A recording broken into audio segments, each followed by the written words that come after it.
Hello there. I'm Paul Glumaz, and this is General Welfare Presents. And this is the 22nd of May. It looks like global cooling is on its way. I certainly hope not. But the weather lately has not shown much interest in getting warmer. I hope this is not an ominous sign of a coming ice age. Given the insanity of the green movement, that's probably what we're headed for. It's usually the reverse of what they tell you. And of course, if it is the reverse of what they're telling you, they probably are telling it to you deliberately because they don't want you to prepare for global cooling. They want to, they want to lower the population through global cooling, not global warming, because global warming is probably not on its way. Anyhow, so much for that. So I got some very rough things to tell you. Donald Trump is pissed. Donald Trump walked out of the Democratic Party meeting with the Democratic Party, Pelosi and Schumer. He walked out because these people are not serious. Donald Trump wants to get the space program going. He wants to get the infrastructure going, get people back to work, and he wants to work a deal with China. And these people are not serious. They're not serious about doing any of it. They're not serious about doing anything at all other than to skin his butt. Okay? That's all they're serious about. Is when and where and how do we skin this animal that shouldn't be in the White House. That's their mindset. So he went in there and he walked out, and just before the meeting, Pelosi went to another meeting on impeaching Obama, and she came, impeaching Donald Trump. And she comes out saying, well, we should go slow on it, but he is covering stuff out. Well, he's not covering anything up. He hasn't covered up anything. And so he gave a press conference today, and he laid it on the line. He says, look, I haven't covered up anything. 500 subpoenas, millions of pages of documents, on and on and on and on, and okay, that's it. Now they want to investigate his family. They want to go for the tax returns. They're in court for that. It's Donald Trump is a cheat. Donald Trump is a liar. Donald Trump is a thief. Donald Trump is a criminal. Where's the proof? Well, we're going to find it. Okay? And we're going to use the subpoena power to find it. And we're going to spend the next 18 months before the election finding the crime, finding the tax thing, finding, what his son's business involvements have been. Surely there must be something there. I mean, if you have a business that big, and you have a family business, and you have all these, Ivanka has a big,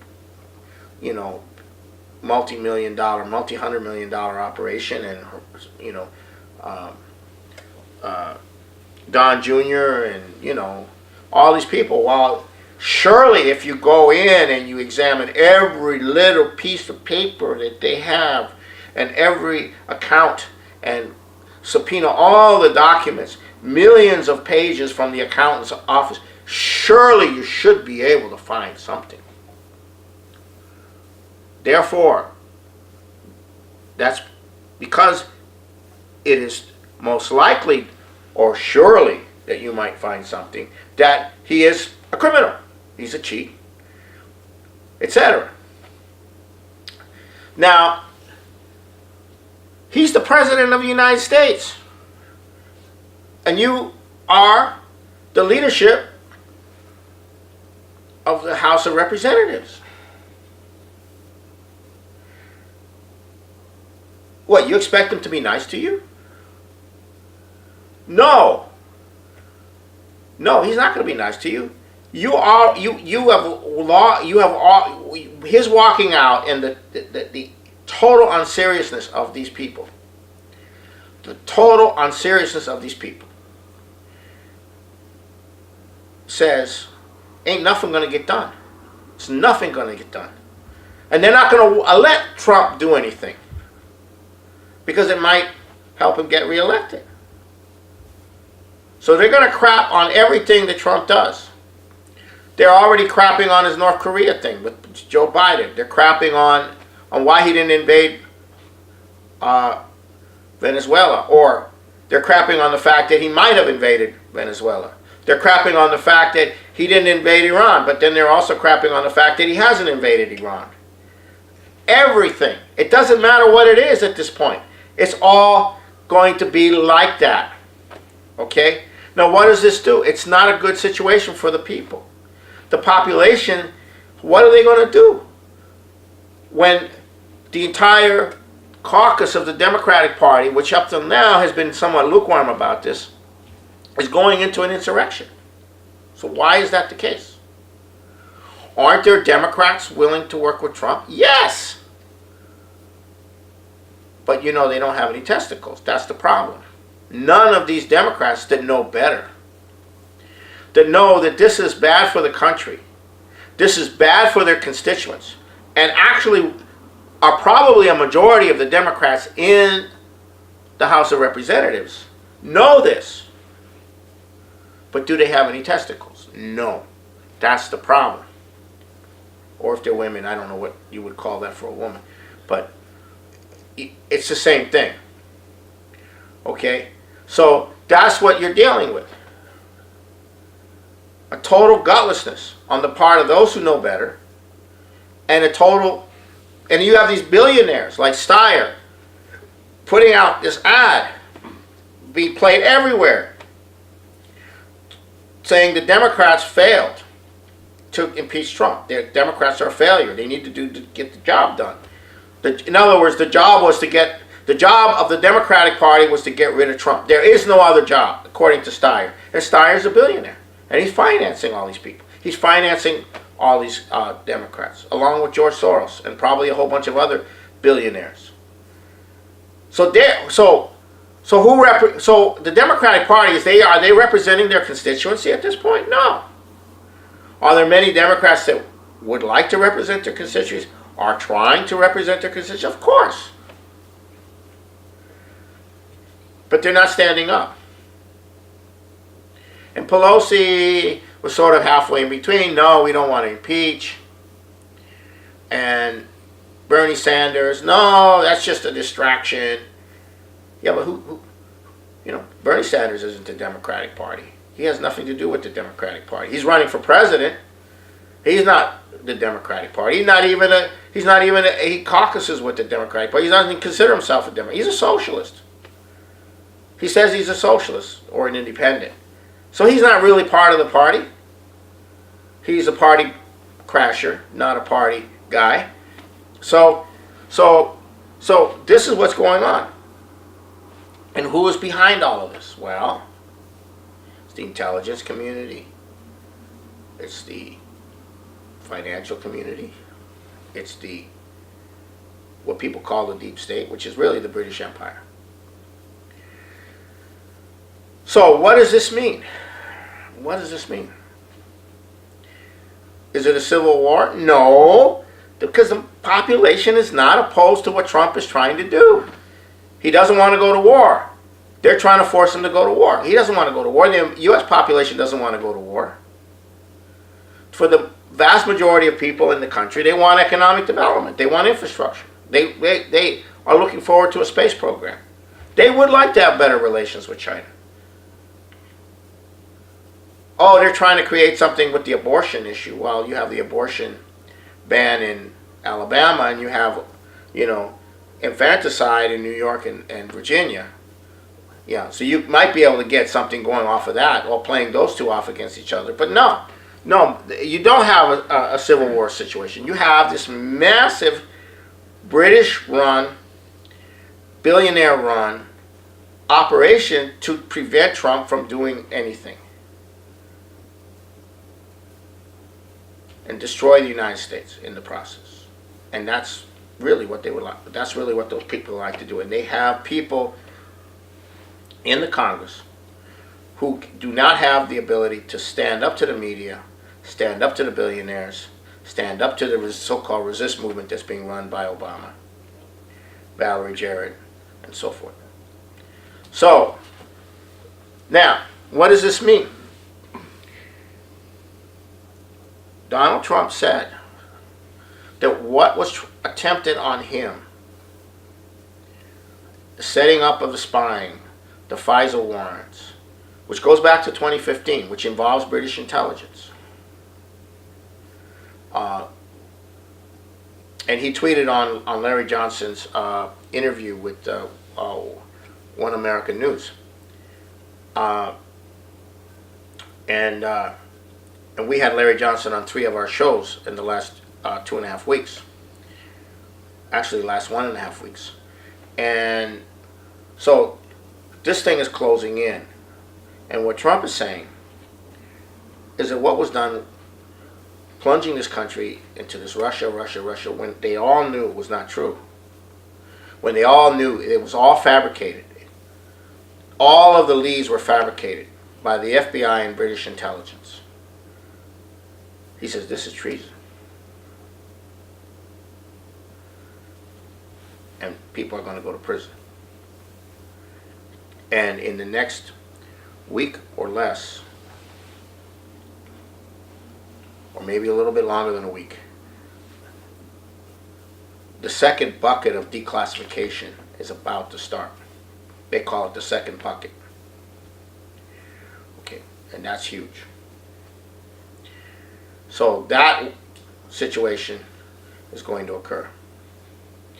Now, on an interview with Hilton, I believe it's Larry Hilton, I'm not sure, on Fox News on Sunday, Trump was asked a number of questions, and he raised an issue that is sending shockwaves throughout the military and the intelligence community. He mentioned the military-industrial complex as being a problem, as being that which is trying to prevent him from ending these wars, prevent him from taking the troops out. So he has now put forward the conception that there is a military-industrial complex that is opposing what he wants to do. This last president was the one who defined it. His name was Dwight D. Eisenhower. He defined the military-industrial complex in his farewell address to the country.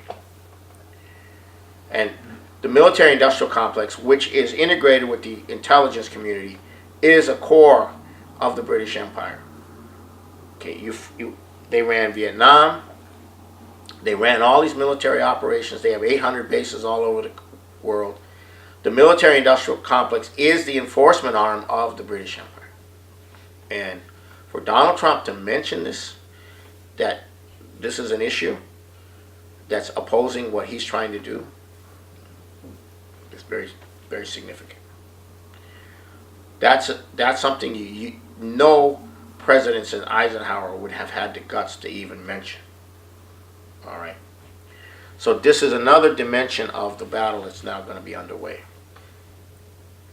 And the media is trying to create the impression that the U.S. plans to attack Iran. The U.S. does not plan to attack Iran.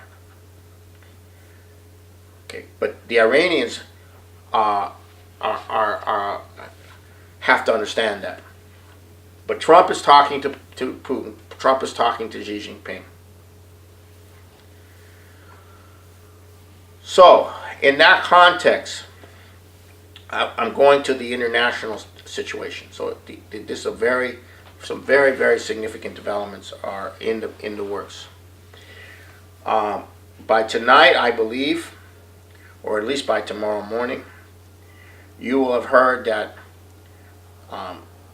Narendra Modi has won significantly in India.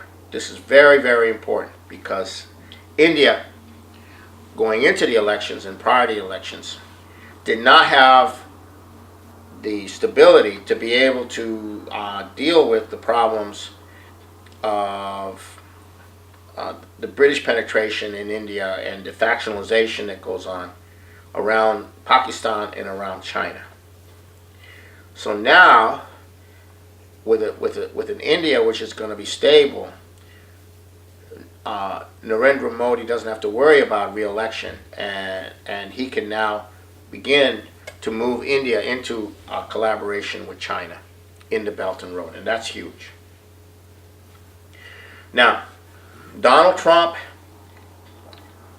is saying that he will be at the Osaka, Japan, Group of 20 conference, and he's saying that at that conference he intends to meet with Putin and Xi Jinping. This is very important. Prior to that, and within a week or so, he's planning to go to Japan, and then in the early, then he's planning to go to celebrate D-Day to Great Britain, and he's going to meet the Queen and Theresa May. Now, this will probably be after he meets with Abe of Japan, and probably after the next of documents are released. So what this meeting is going to be about, I don't know. But something else will have happened at the end of this week, on Sunday, the 25th of, I believe the 26th, 25th or 26th of May, and that is the European parliamentary elections. And that is got everybody on edge, because the anti-Euro skeptic parties, the ones who've had it with the Euro, who've had it with the bureaucracy, who've had it with it all, including in Great Britain, because Great Britain is participating in elections because they haven't left the European Union despite everything. They're expecting a landslide anti-European Union throughout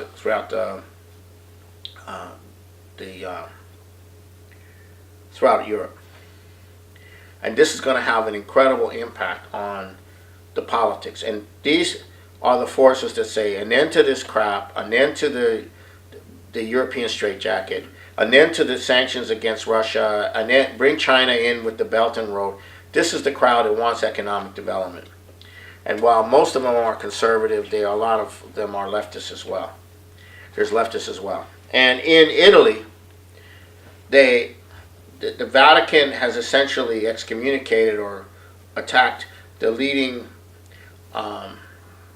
proponent of the family, I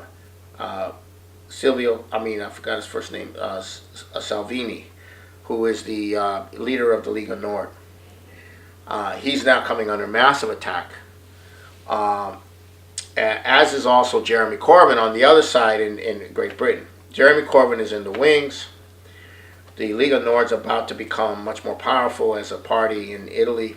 They're the ones negotiating with China. They're the ones that have brought the LaRouche movement in to as part of the dialogue with China. And so you have this incredible situation developing potentially around the European parliamentary elections.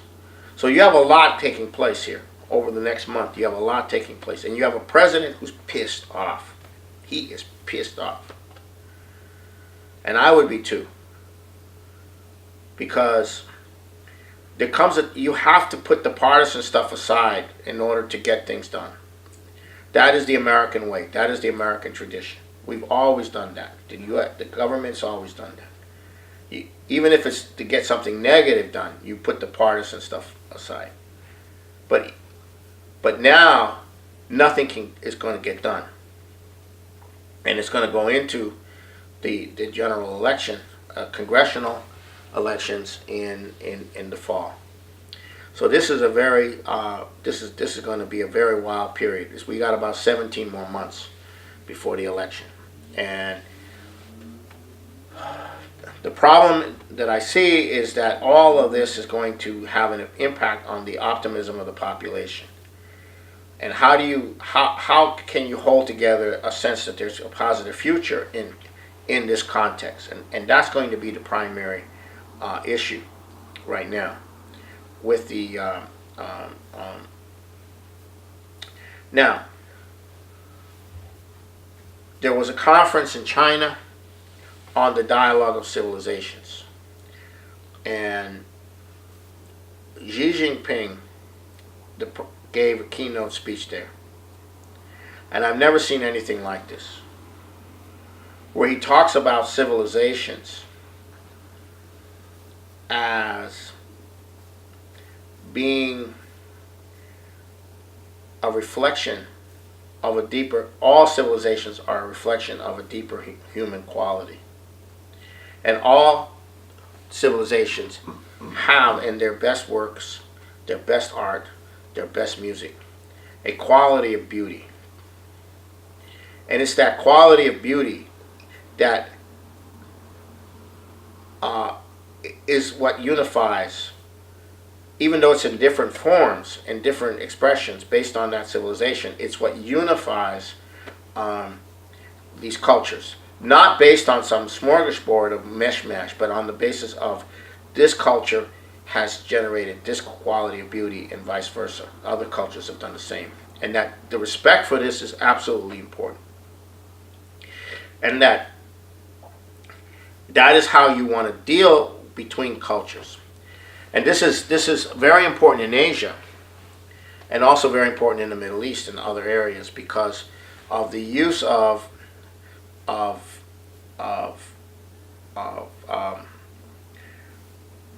culture to create a clash of civilizations. And when the Cold War was over, you had Samuel Huntington and Brzezinski talking about a new world based on a clash, a geopolitical clash of cultures. The Chinese culture versus the Western culture, and the Islamic culture versus the Chinese culture versus the Western culture, and the Indian culture versus the Chinese culture, and on and on and on and on and on and on. And defining people in their cultural mode. And what are they saying? Well, we don't have a Cold War anymore, but now we have this new war. And this is where the whole terrorism thing, this is where the Bernard Lewis plan was created, to tear up the Islamic world, which tears up everything from Indonesia all the way over to Europe, down into Africa, into the central area of Russia and the western part of China. This was the policy. And what Xi Jinping is putting forward is the respect of cultures. No culture has a right to denigrate or impose upon a culture their view.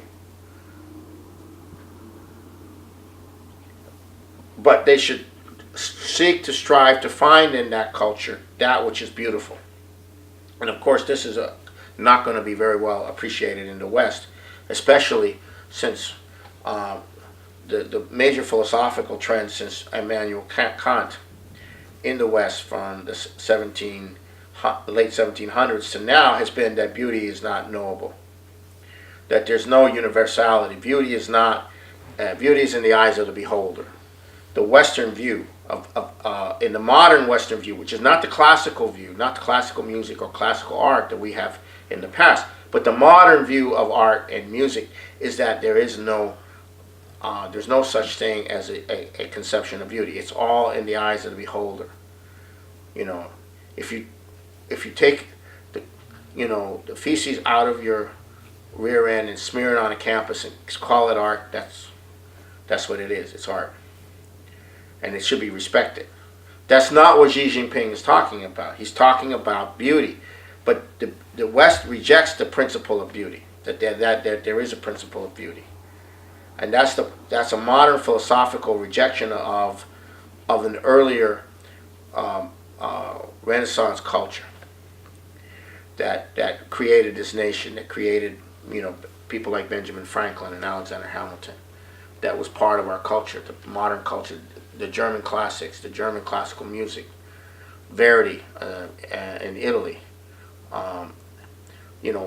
This sense of beauty is what Xi Jinping is appealing to as the basis for the dialogue of civilizations.